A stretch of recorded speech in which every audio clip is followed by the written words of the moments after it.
It's 37 years running.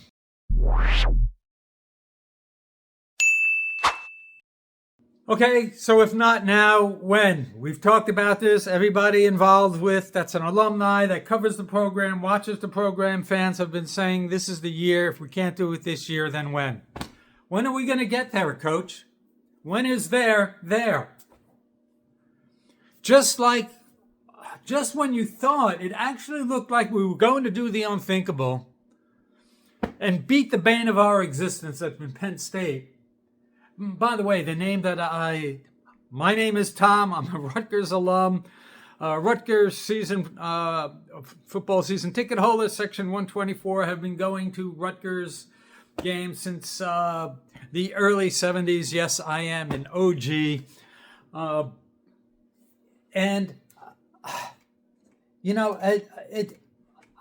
don't even know. This is not going to be, okay, we fought the good fight, we're getting closer, closing the gap, yada, yada, yada. This is going to be a rant.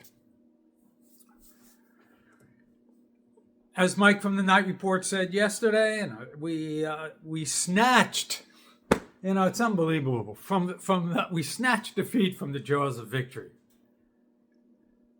Yes, our defense was vulnerable, and every time we scored and we gave up the chunk plays,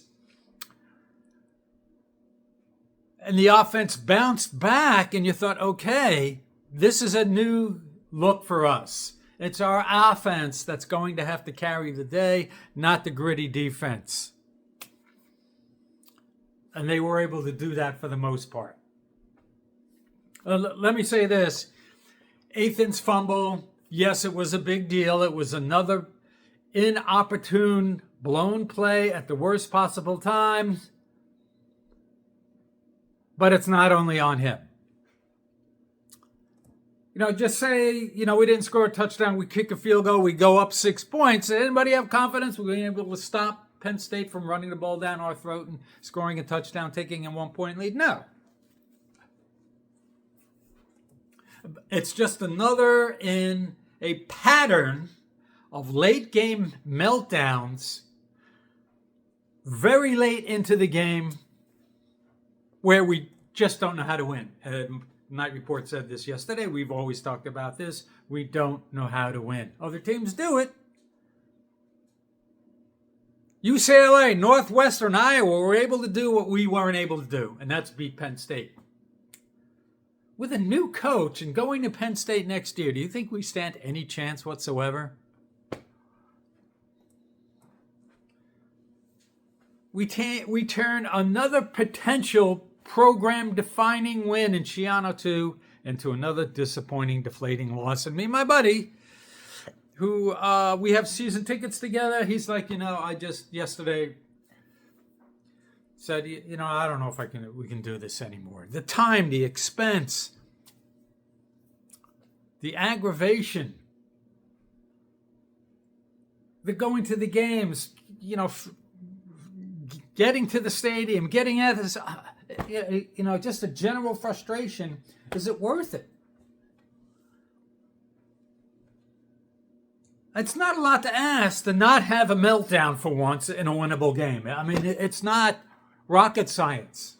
Well, our best win is going to be what? 4-8 Maryland? Wait a minute, no. It might be 8-4 Ohio or 7-5 Miami, Ohio. Those are our best wins. Talked about this ad nauseum.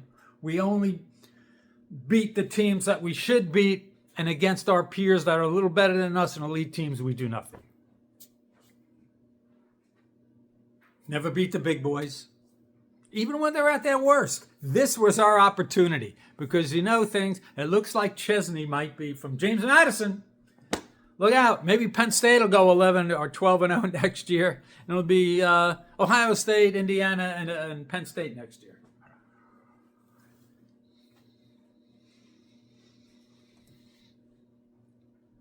Don't worry, we'll get to the defense in a minute.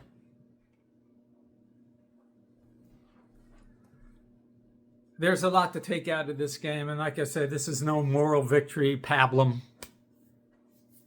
Getting closer, blather. This is why we just never get to the next step. Watching Vanderbilt yesterday, kicking Tennessee's ass.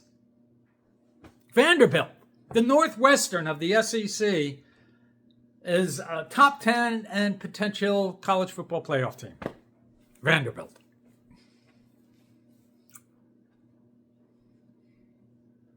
If you told me we were to get 500 yards, not just against Penn State, but against any Big Ten team, if we were to get 500 yards against Penn State and we lost, you wouldn't believe it. You'd be in shock. Now, there were some individual milestones and accolades, and we'll get to that. But the individual box score, stat sheet accolades don't matter when you continue to be a below average team and program, and that's what we are. You are what your record says you are. We're below average. We're 5-7. Our best win is against a 4-8 team. And even if we beat Penn State, they would have been 5-7. Our best wins against a 5-7 team.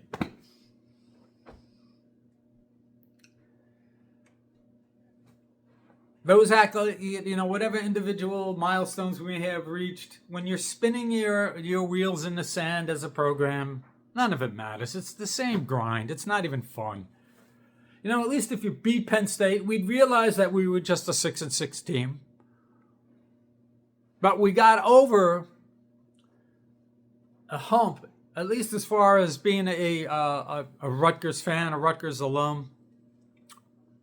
At least you could say, from our own psychological well-being and insight, that's something. You're 6-6, you win a bowl game, you go 7-6, and a season with a tough schedule, and the worst defense probably in program history, and you managed to turn that into a positive.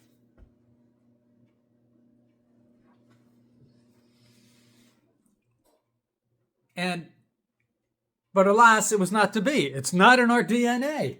It's really bizarre when you think about it. We can't just beat anybody that's just average to above average to good. Our pattern is set. I mean, you could only schedule so many, Howard and Wagner so many times. Why is it so difficult for us to just beat somebody even when they're bad? And next year it doesn't get better. Guys, the Night Report and others are talking about, the schedule's a little better next year. Nebraska, Wisconsin, Northwestern on the road. Don't be surprised if we're 0-3 there. Wisconsin might have a new coach. Penn State will have a new coach. We got Indiana, Michigan, and USC at home. I think Nebraska's at home, actually. And this is the difference between us and other programs. They're not going to stay. Their down year isn't going to be culturally ingrained.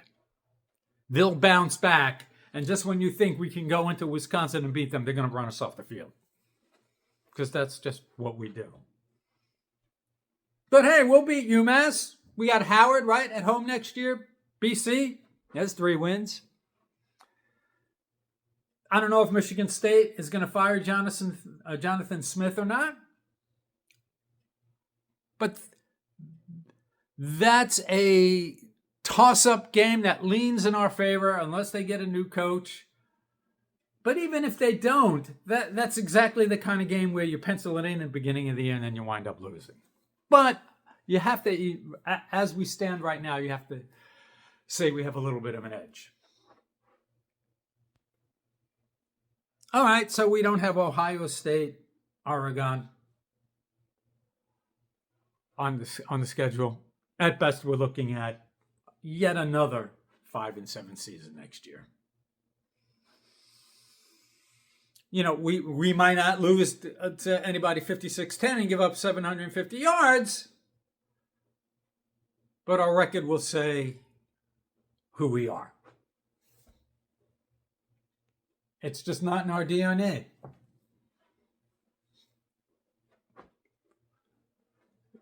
You're looking at Ole Miss doesn't have, they're 11-1 going to college football playoff. They're not LSU when it comes to resources and talent. They're not Alabama. They're not Georgia. they came into one loss, playing a close game against Georgia, of being undefeated. Where Illinois blows us out, Northwestern yesterday kept it really close. That's the difference. Even other mediocre, kind of average Big Ten teams play better than us against decent to good to elite teams, and we just never do that. We had our opportunity yesterday. For once, just go out there and beat somebody. It would have gone a long way to assuage some feelings about Rutgers athletics, the basketball team, looking to take a step back, even though we played well against Notre Dame and we had a good win against UNLV. And it's Thanksgiving week. By the way, I hope you all had a terrific Thanksgiving. We got some snow today up here in North Jersey, believe it or not. But if you give fans and alums something to feel good about going forward, instead of it's this continual getting beat down, getting grinded down, and it's just not fun.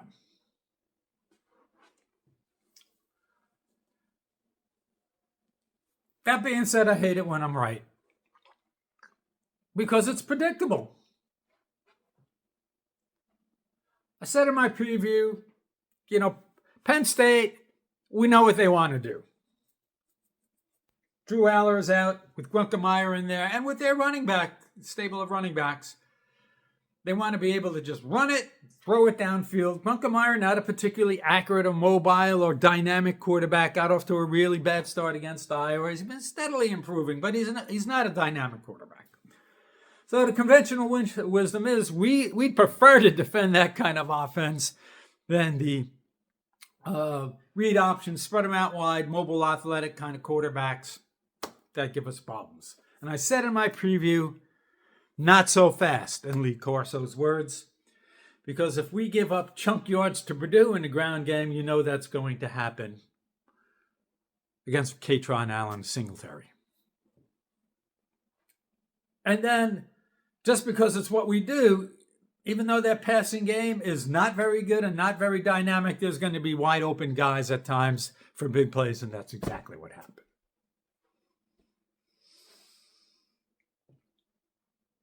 I said in my preview, if Singletary and Katron Allen had 200 yards plus, we'd lose.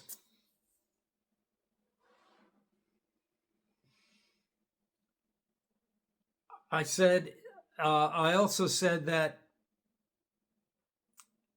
even though as a 14-point underdog, we'd have opportunities if our offense can kind of keep us in the game because of our ability to pass the ball well, and Penn State's ability to defend the pass is not as good as their ability to defend the run, which, by the way, they didn't do a very good job of either yesterday.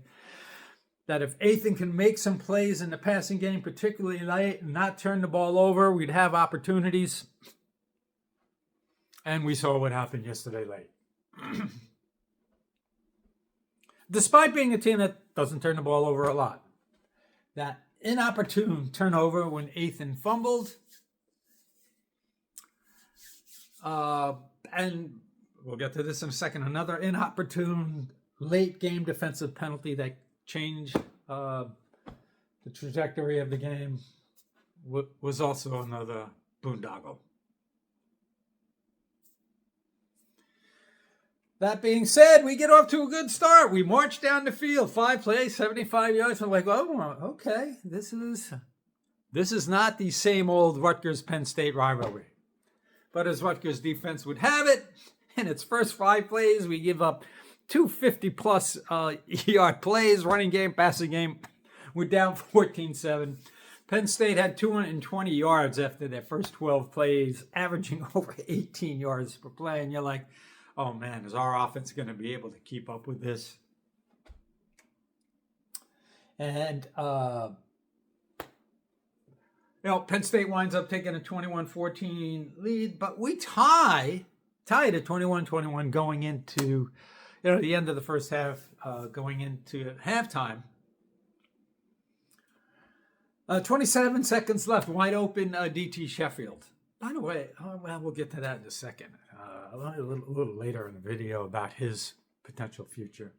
Now you're thinking, okay, maybe this is our day, our time, where we can finally get over this. But yeah, no. Penn State goes 56 yards in 22 seconds. That's like the Giants against the Cowboys when Cowboys hit that, 60 whatever yard field goal it was with like 20 seconds left in the game. They moved the ball down the field. Let me say this. Let me say something about the play calling. And I know we had over 500 yards of offense, and you're going to say, well, play calling, what's so bad about it? So yes, the obvious ones was the fake field goal attempt, Jai Patel early. And before that play occurred, I said, you know what? I wouldn't be shocked if Schiano went for a fake field goal here. What do you got to lose? You're 5-6 at home against a rival, bowl eligibility. You want to be aggressive. But it was 3rd and 8. It wasn't 3rd and 2. It wasn't 3rd and 3. Oh, fourth. It wasn't a 4th and 3 or 4th and 3. It's 4th and 8. You really have to do a good job of selling that fake field goal. So I hated that decision.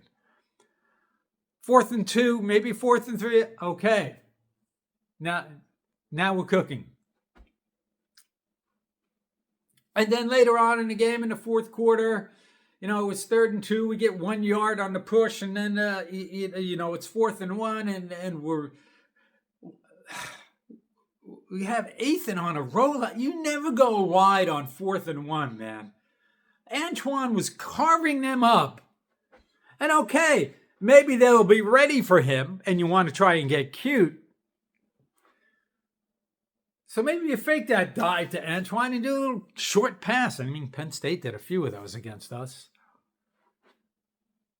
Or just let Antoine grind out the yards. By the way, he was one of the individual outstanding performances, and he looked more like Kyle.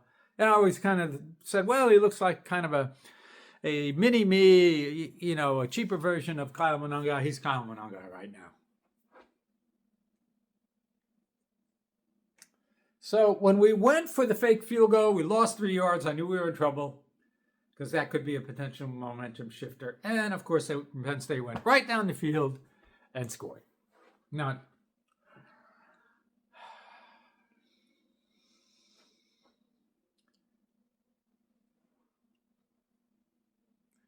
so when we didn't get that third and 2, 4th and 1, that was essentially the game, although we had opportunities. We had an opportunity to make up for that a little later. But it just seems that we continue to have these head-scratching. Now, I know we have had a little bit of success on 4th down. Usually it's when we're behind. But these head-scratching decisions going back to Virginia Tech and then the Illinois game at the worst possible, whether it's defensive penalties, offensive breakdowns, or head-scratching play calling, they're always at the worst times. Another one, kind of went under the radar first half.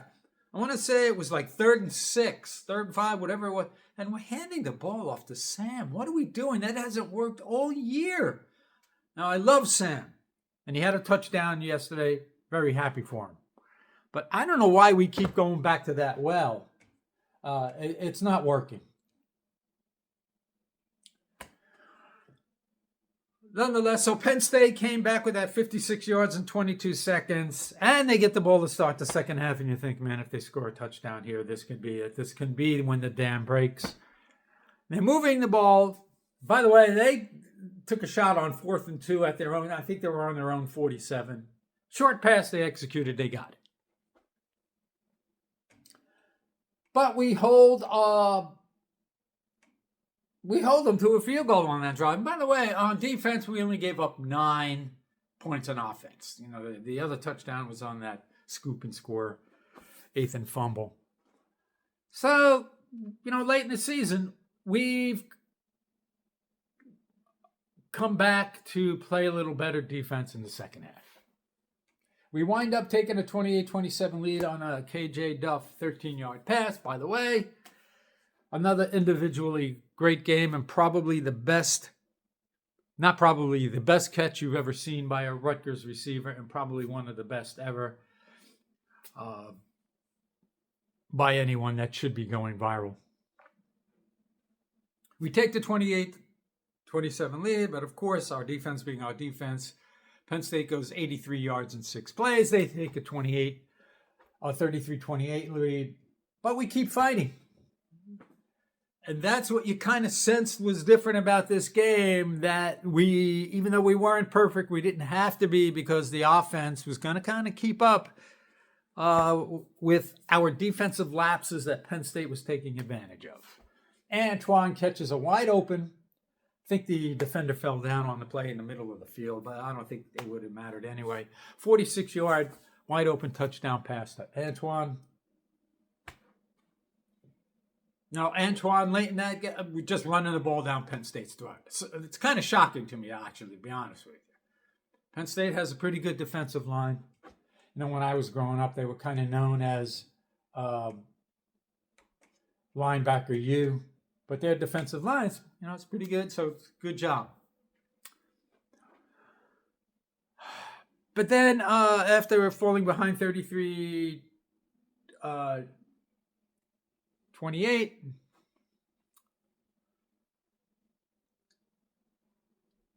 we eventually take the lead, 36-33, and we're driving, and a lot of people are now thinking, holy cow, if we score here, I have a 2-score lead late against Penn State. I don't even know if Rutgers can lose this game. Now, of course, you have to assume a touchdown. If they, just kick a field goal, it's a 1-score game. But then the play happens, and Ethan, there's a little bit of a rush, but he fumbled it, just flew out of his hands. He said after the post game that's never happened to him. Penn State gets a scoop and score. They take a 40-36 lead, and you're just sitting there in disbelief, because when you're watching it, it's like, wait, what happened there? Was he sad? No, he wasn't. Like, was that pass? A shovel pass? What happened there? Only at Rutgers. We are who we are. But that being said, we keep fighting, and on the ensuing drive on third down, KJ Duff had that ridiculous one-handed twisting, falling to the ground catch to add to his 5 catches, 127 yards, averaging 25 yards per catch and a touchdown. But that drive would end on the failed Ethan 4th down scramble to the outside. And on the ensuing, asking your defense, they had a couple stops, a couple 3-and-outs, but to ask him to do that at this point in the game, you kind of felt something was going to go wrong. And it did. They had a personal foul penalty. And once again, a huge, and I mean, after, I said this in my preview, I worry about being able, we stop Penn State on 1st and 2nd down, not on an explosive offense. Then on 3rd down, they make the big play. On 3rd down, once again, a la Iowa, we get a huge defensive holding penalty away from the play on Jacoby Henderson. That gives Penn State an automatic 1st down. And of course, after that, if we have to be perfect, we're going to lose. Singletary gets a 50-yard run deep into Rutgers territory, which essentially ends the game. And right then and there, you just knew it's not meant to be. It's who we are. It's in our DNA. So in review, it's the same issues. Late game, offensive, boondoggles, breakdowns.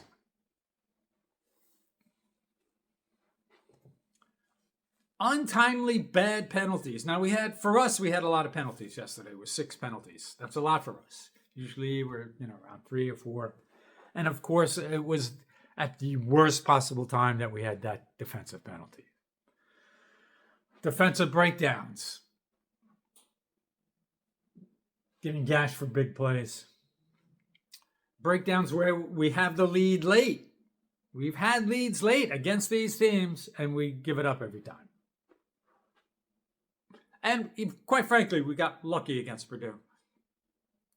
And no, Brian Fonseca, it's not NIL. They got right into the NIL stuff yesterday on their post-game recap. It's execution. Just execute. Don't fumble. Don't commit the penalty. That's how teams win. So on paper and in the box score, we hit some milestones. Let's go through it. We outgained Penn State 533 to 509. Over 1,000 yards of offense. Who would ever think that in the same sentence with a Rutgers football team against a Big Ten team? Really good balance. We had 25 first downs. Penn State had 24, but we had 338 yards passing. Ethan was 16 of 22, 338 yards, 3 touchdowns. He's now 20 touchdowns, 7 interceptions on the season, around 63%, and I felt that's where we had to be for this to be a successful season. It didn't work out that way because of mistakes and a horrendous defense. Night Report was talking about this yesterday. About, is he the best quarterback since Mike Teal? I think so. Better than Gary Nova. Gary Nova, had his big games. He also had a lot of high interception games. And quite frankly, Mike Teal was barely over a 50% passer. He wasn't a polished passer, but he was a leader and a winner, and that mattered. Antoine. Kyle Monangai, too. 29, and he was big yesterday. 29 carries, 189 yards, a touchdown. He was chewing Penn State up. I mean, even like on 3rd and long, he was getting first downs. It absolutely was like watching Kyle. I didn't think that in the beginning of the season, but now I do. By the way, Kyle Monangai, over 500 yards rushing as a rookie, and hasn't really been a starter for most of the season. 5 touchdowns, averaging about 5 yards per carry, 130 yards against the Eagles. Props to Kyle. For only the second time in our history, we have a 3,000-yard passer, 1,000-yard receiver, 1,000-yard rusher, going back to that 2007 team that was famous for that. As Ethan, Antoine, and KJ joined Mike Teal, Ray Rice, Tyquan Underwood, and Kenny Britt. And Ethan is the 3rd quarterback to reach 3,000 yards, joining Mike Teal. And one of my favorite, underappreciated, under the radar, well, not really under the radar, but Rutgers quarterbacks, and that being Ryan Hart and KJ, 7th wide receiver to get 1,000 yards for Cincinnati. Karoo. Kenny Fletcher had a pretty good night. He had some big plays. 4 catches, 85 yards. And but unfortunately, Katron Allen, 22 rushes, 236 yards, averaged to almost 10.5 yards a carry. Singleton at 9 for 86, almost 10 yards per carry. And Grunkemeyer looked like Joe Burrow out there, 17 to 21, 209 yards, and 1 touchdown for a guy who obviously is going to have his best game against Rutgers. So where does this loss lead us? Have we entered a new dawn of Rutgers football where we're modernizing the offense and we're evolving? I don't know. There's no straight line to the top, right? Ethan is gone next year. I happen to like AJ Ceres a lot. He's kind of a right-handed Steve Young type. We'll see how that shakes out. But Ethan is gone. You lose that leadership.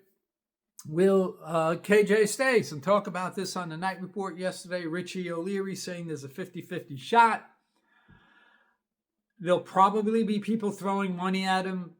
We'll see how that all shakes out. I thought players weren't supposed to be getting paid directly. I don't know. We'll see about that. Nonetheless, DT, now this is interesting. Some said he he has the eligibility because of the junior college rule.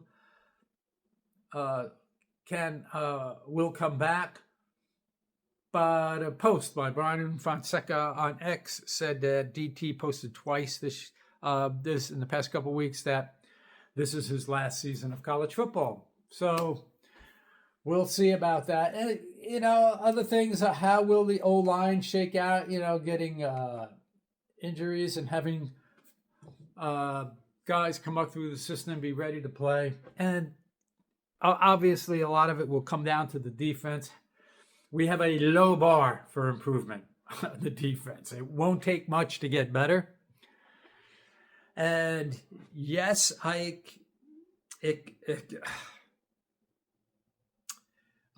think we all know where it starts, and most people won't be shedding any tears if Rob Smith is fired. So there will definitely have to be changes on defense. No, I'm not concerned about NIL and Kelly Zinn and how much she's raising. The teams that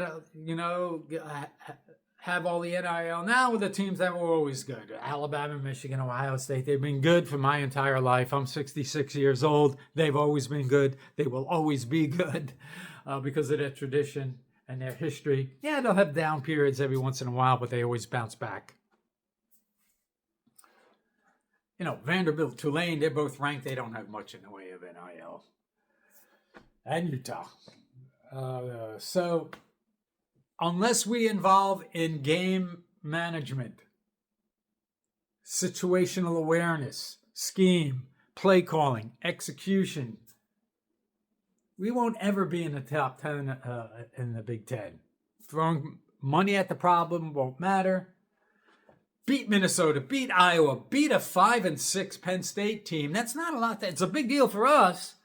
But if any other team beat a 5-6, Penn State team, it'd be like ho-hum, even for average teams. You beat those teams, you're 8-4, and you win a bowl game. Better players, better coaches will come. And yeah, for those who are concerned about revenue generation, that'll come too. But as it is now, honestly, I've seen some online chatter about, Rutgers should be kicked out of the Big Ten. I don't think we're Northwestern from, a couple decades ago. We can beat Purdue. So we're not that terrible. We beat a bad Maryland team. But if all you're going to do is beat the dregs of the Big Ten and some MAC teams or some FCS teams and, Howard and UMass, what's even the point? We're in that box, and it doesn't seem like Coach could get us out of it.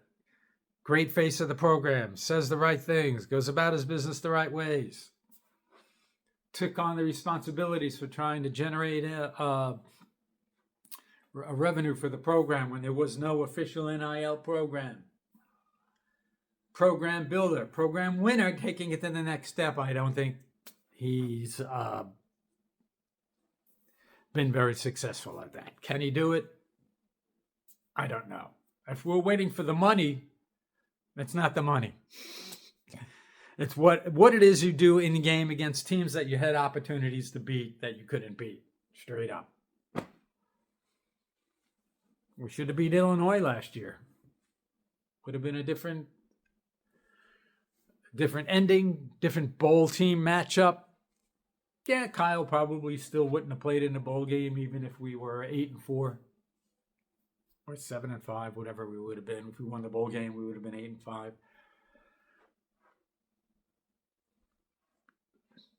You just have to play good football.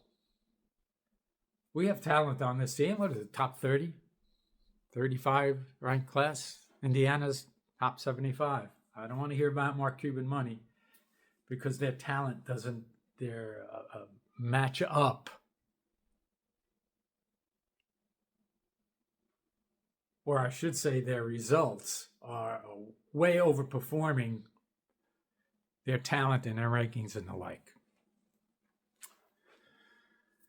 So we'll see if Bob Chesney gets hired by Penn State and Penn State becomes the new Indiana. Nonetheless, everybody, hope you enjoyed a terrific Thanksgiving week. We're going to have some winter weather this week, so I hope you get through it in good shape. And right now in college football, the Lane Kiffin, boy, that guy just like, he is the ultimate bridge burner no matter where he goes. I'm not even, it kind of annoys me, and I could care less about the SEC. But nonetheless, we got Purdue coming up this week. I don't think that's going to turn out very well for us, but hopefully we can be competitive. Everybody enjoy the rest of your weekend, and we'll see you the next time.